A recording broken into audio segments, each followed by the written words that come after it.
So today I've got a leaky dishwasher that's got a bad gasket.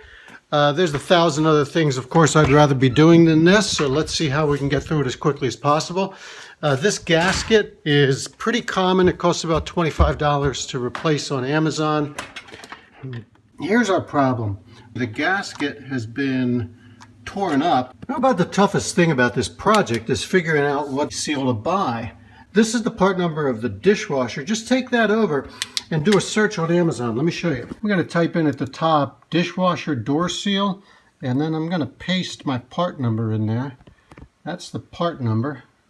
Just ignore the first couple of the ones that are labeled sponsored. Those are, these folks are trying to get you to buy theirs, and that's not what you want. You want to get the right one. So this is the first non-sponsored result. But you have to double check. This is actually from the manufacturer. I'm going to go in and select this make sure it fits option. Go to GE. Go ahead and again paste the model number. Let's see if it found it. It found it. And let's see the big results. And it fits. So we're good to go. Go ahead and buy this. Okay, so I got my replacement dishwasher door gasket, or sometimes they call it a dishwasher tub seal or door seal or something like that. Let's go ahead and take the old one out, put the new one in. So this does not go in with any kind of adhesive, or it doesn't come out with adhesive. So pulling this out is nothing more than just grabbing this and pulling it all the way around. Now once I've got this out, I'm going to go ahead and put the new one in.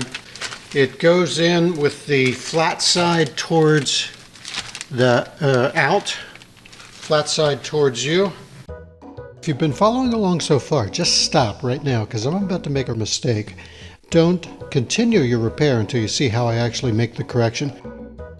I'll go ahead and make this about, there we go, I think I've got it about even there. I'll start right smack in the middle. If you can see this slot right here, that groove, that's where we're going to place it right now. I've already got it started in the middle, just going to go around both sides and just jam it in there. Just jamming it in on both sides. This is real rocket science, isn't it? You notice in the basket I've got all of the silverware facing this way. I do not want this thing to be shredded like the last one was by the knives and the forks that were sticking over in the wrong direction. This should be a moment of high drama. Let's see if it actually works. I'll go ahead and start up a load. Okay, moment of truth. Yep, no water. Looking good. Yep, what's that? It's a drop of water. Well, hopefully that was just from all my opening and closing the doors. So I don't see any water coming out, so yep, I see here's a drop of water.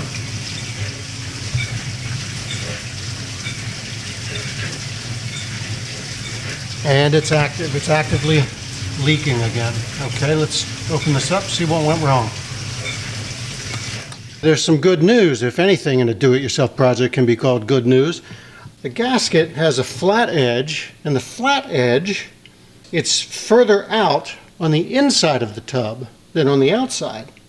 And when I just installed this new gasket, I installed it the opposite way, where the closest part of this flat side is towards the outside of the dishwasher instead of the inside. I installed it so the part closest to me, or the longest part, was towards the edge of the dishwasher, and that was a mistake. I'm supposed to do it towards the inside of the dishwasher, which is how it was installed originally. So let's go ahead and fix my mistake.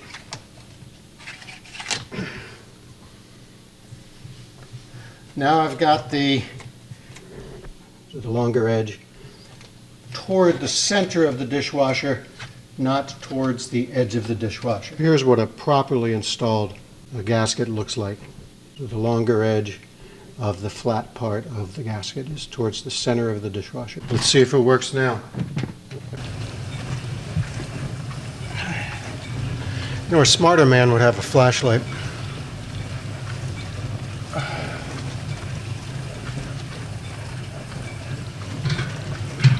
Hey, good news, I don't see anything.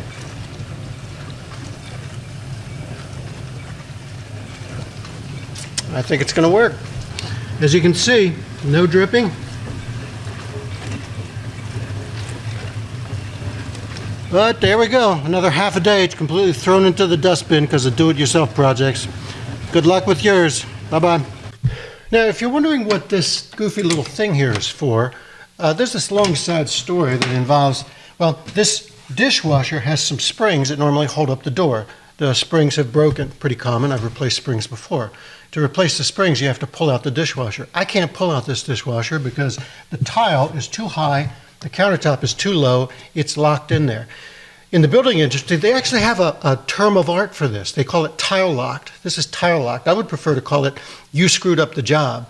But that's the situation. It's fairly common. And the solution is you have to pull up the tile and then pull out the dishwasher and then fix it and then put it back in and then retile. So at this point in my life, I'm not going to do that. I'm just going to hopefully get another 10, 15 years out of this. With this goofy setup, I avoid having the door fall off entirely by putting this little thing here, and so it supports on that instead of the springs like it would normally do. Anyway, so there's that.